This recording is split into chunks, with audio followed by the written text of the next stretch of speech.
இந்த ஊர்ல மனுஷங்களை வேலைக்கு வைக்க மாட்டாங்க, ஜாம்பிஸை தான் வேலைக்கு வைப்பாங்க.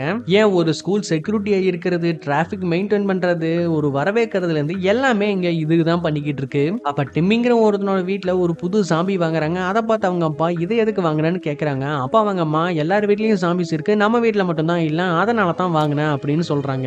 அது மட்டும் இல்லாம இந்த ஊர்ல பால் போடுறது, பேப்பர் போடுறதுன்னு எல்லா வேலைகளுமே இந்த ஜாம்பிஸ் தான் பண்ணிக்கிட்டு இருக்கு. ஏன் அந்த டிம்மி வீட்டு பக்கத்துக்காரன் கூட ஒரு லேடி ஜாம்பியை வாங்கி அதவும் கேர்ள் ஃப்ரெண்டா வேற வச்சுக்கிட்டு இருக்கான். அதை பார்த்து காண்டான ஒரு ஜாம்பி பால் பாட்டில் எடுத்து அவன் மேல அடிக்குது. அதுக்கப்புறமா டிம்மி அவனுடைய ஜாம்பிக்கு ஃபைடோன்னு பேரை வச்சுட்டு விளையாடக்கு வெளியே கூட்டிட்டு போறான். அப்ப அவனை தொந்தரவு பண்றதுக்காக 2 பேர் வராங்க. அவங்க 2 இடத்தையும் அடிச்சு போட்டு அந்த ஜாம்பி அவனை காப்பாத்துது. இந்த ஊர்ல யாரும் ஜாம்பிஸை கடிச்சா யாரும் ஜாம்பியா மாற மாட்டாங்க. ஒருத்தங்க இயற்கையை செத்தாலே அவங்க ஜாம்பியா மாறிடுவாங்க. அவங்கள கட்டுப்படுத்துறதுக்காக அவங்களுடைய கழுத்துல ஒரு காலர் போட்டிருப்பாங்க. அந்த காலரை வச்சுதான் இந்த ஜாம்பிஸ் எல்லாம் கட்டுப்படுத்த முடியும். இந்த படத்தோட முழு கதையும் கீழே கொடுத்துருக்கேன், மறக்காம செக் பண்ணி பாருங்க.